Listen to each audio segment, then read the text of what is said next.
An eastern Kentucky county is still haunted by a terrible school bus accident that happened 50 years ago this week. Over the next 4 nights leading up to the anniversary on Thursday, we'll remember the 27 lives lost that day in what many call the worst tragedy in the history of Floyd County. On February 28, 1958 at 8:10 a.m., a school bus loaded with 48 elementary and high school students was headed to Prestonsburg on Old Route 23. For reasons still uncertain to this day, the driver did not see a tow truck in front of him that was getting ready to pull a vehicle out of a ditch until it was too late. He crashed into it, crossed the road, sideswiped a parked car, and rolled down an embankment into the swollen and cold Leviza Fork of the Big Sandy River. 27 people, including the driver, died. 22 others survived. Judge Executive Doc Marshall will never forget that day. He was supposed to be on the bus, but it didn't make it to pick him up. He knew everyone that died. It was just like they vanished that day. A few months ago, Marshall helped unveil a new monument to honor the victims in front of the old Floyd County Courthouse. When I look at these names, I put a picture, a face, an actual person. The road where this accident happened 50 years ago hasn't really changed that much, with one big exception. This guardrail wasn't here to prevent the bus from plunging into the river. 85-year-old Rebecca Jarrell lost her only 2 children in the crash. Bucky Ray was 15, Katie Carroll was 13. I never thought I'd live 50 years after they's gone, but the Lord let me stay here for some reason. Jarrell says the accident nearly ended her life too. And I thought, well, I'll just kill myself and get out of this. But then the Lord just was right there in front of me. He was right back there. And he said, that's not the way out of it. Jarrell says she often wondered why some children were spared while hers didn't make it. Why did I have to give them up? Wasn't I the mother that I should have been? I've questioned that. Was I the mother I should have been if I had to give my kids up?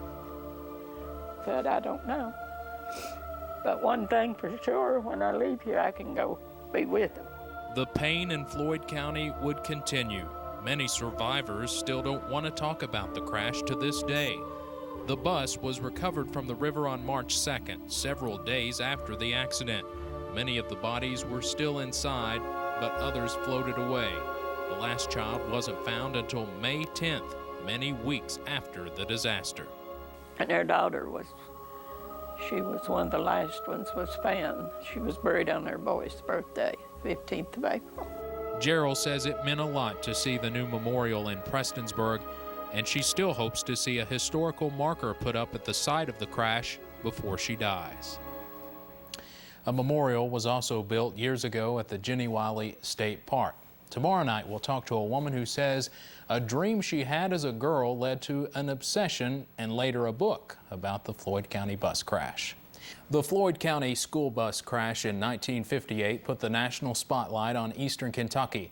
Average citizens and groups from across the region helped in the rescue effort, from the National Guard to the Red Cross. Media outlets from all over covered the story. Songs were written about it, and for one woman, it became something she could never get out of her mind. Well, it's completely dark here now. We're still standing beside the muddy, swirling waters of the Big Sandy River 3 miles south of Prestonsburg. That's a portion of the actual WSGS broadcast from February 28, 1958. Ernest Sparkman was describing the scene as brave rescue crews continued to search for a bus that plunged into the Big Sandy River, killing 27 people. This is by far the most tragic event that has ever taken place here in this part of the country. As it is right now, they're still dredging the river here in front of us. The bus hasn't been found. The bodies of the kids are still in the bus. Jackie Branham Hall always felt a close connection to the bus accident. It began with a dream she had when she was just 7 years old. I dreamed that a school bus was falling from the sky. That dream would continue over the next 6 years, but the last one she had before the accident was different.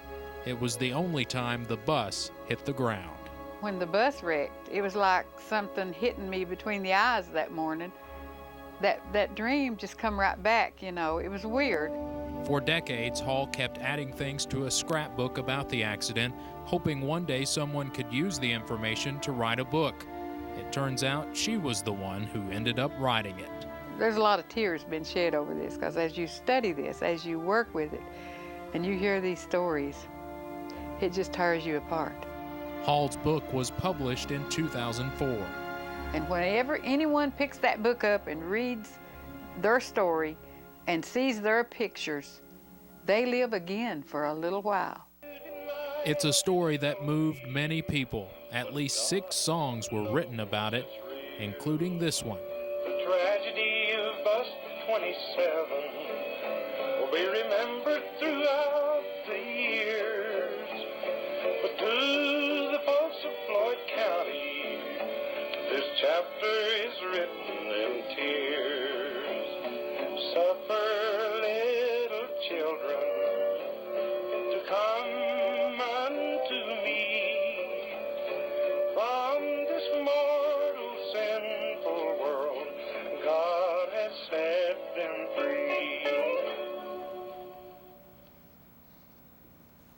Jackie Branham Hall is working on a second book and a screenplay about the disaster. You can find her contact information and more on the bus crash series on our web channel, WYMTnews.com. Tomorrow night, we'll take a closer look at what may have happened inside that bus just before the accident. 50 years after a Floyd County school bus went into the Big Sandy River, killing 27 people, there's still some mystery as to the cause of the accident. Tonight, what one person who studied the accident believes happened just moments before the worst school bus wreck in U.S. history.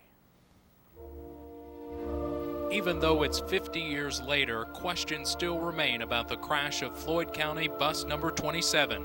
Forensic engineer Roy Crawford reconstructed the accident about 2 years ago in hopes of answering some of those questions. There are some ideas out there about why it happened that I thought might ought to be debunked if possible. Crawford agrees with most of the findings from a board of inquiry. Those included the fact the highway was dry and fog was not a factor. One of the biggest unanswered questions might be why bus driver John DeRosset apparently didn't see a tow truck in front of him in enough time to avoid striking it. Several witnesses said they never saw the bus brake lights go on. Not only did they not see brake lights, but there were no skid marks. So he didn't, there's no indication that he braked before impact. He did swerve, but it takes a little less, maybe a quarter of a second to swerve before the brakes engage. Crawford concluded the bus driver was likely distracted by something outside the bus just before hitting the wrecker. He probably looked away just at the split second when the wrecker began to slow down, and that was just bad luck. If those families are still wondering what happened, I think that's it. There's really nothing more to know, and to not have too hard feelings against anyone.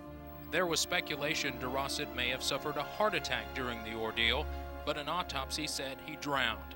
Crawford thinks DeRosset was conscious the entire time and just wasn't able to regain control of the bus, possibly due to damage after the collision with the tow truck. Many say it's a miracle 22 children got out of that bus alive. Rebecca Jarrell lost both of her kids in the accident and later learned her son made it out of the bus, but then went back under to try and save his sister.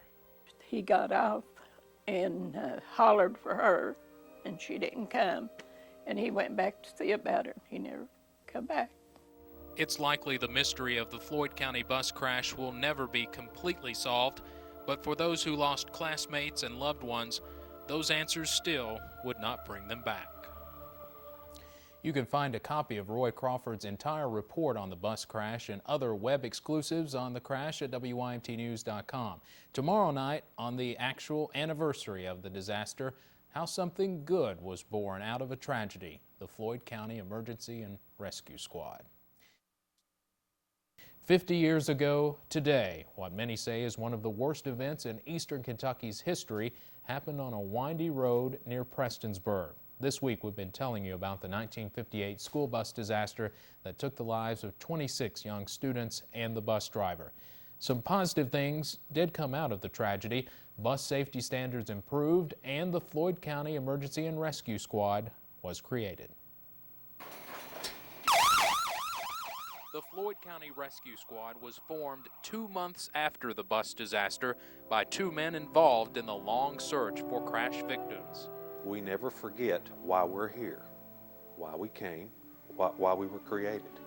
Timothy Cooley has been a rescue squad member more than 30 years, the last 6 as captain. The bus accident happened the year before he was born, but he knows the history well. The number on the bus was 27. 27 perished. The age of the bus driver was 27. And the rescue squad was formed on April 27th, the first one in Kentucky. These pictures show them in action today.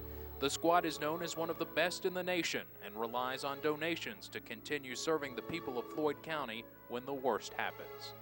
Now it's tough for 32 people to take care of a whole county at one time. But we've never stopped trying. Never will. I have called on them several times to help aid and assist in some situations that we have had, and they are the first to respond. This rescue squad was a blessing from God. The squad will celebrate its 50th anniversary in April, but on the anniversary of the tragedy that led to its creation, many who knew those who died on that fateful February morning take comfort in the words of this song. These little school children have gone on to glory. No lessons to study, no worries or care.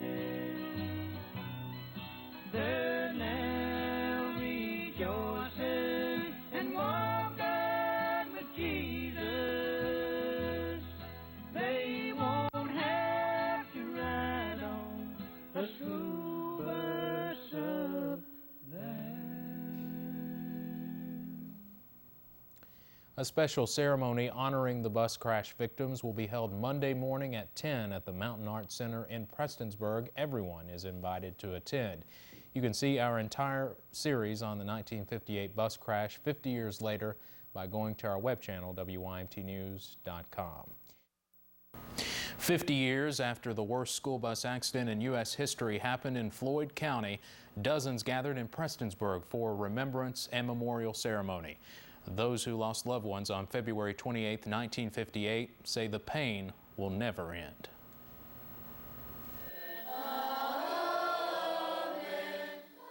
A somber and moving ceremony at the Mountain Arts Center remembered those who perished, the survivors, and the families affected after a school bus plunged into the Big Sandy River 50 years ago. A plaque was also unveiled honoring the victims. It will be placed at the Floyd County Board of Education office. John Harlan Hughes, Jr. The names of the 27 who died were read, and a candle was lit in their memory. Many family members attended, including a man who lost his younger sister. He was one of many volunteers that searched day after day for the victims, and he ended up finding his own sister's body himself. Oh, it's awful. And then she would come up face down, and I reached down and rolled her over, and I seen it was my sister. Orville and Alvy Ousley lost one child in the bus, while 2 others survived. Some people lost all they had, but I just thank God we had 2 left. The Ousleys say they'll always miss 15-year-old James Thomas. It don't seem like it's been 50 years, but every day we always think about him. I tell you, son, I hope you never have to go through something like that. I ain't over yet, and there will be. When we've been there 10,000 years. 50 years later, the memory of the 27 who died on bus number 27 lives on.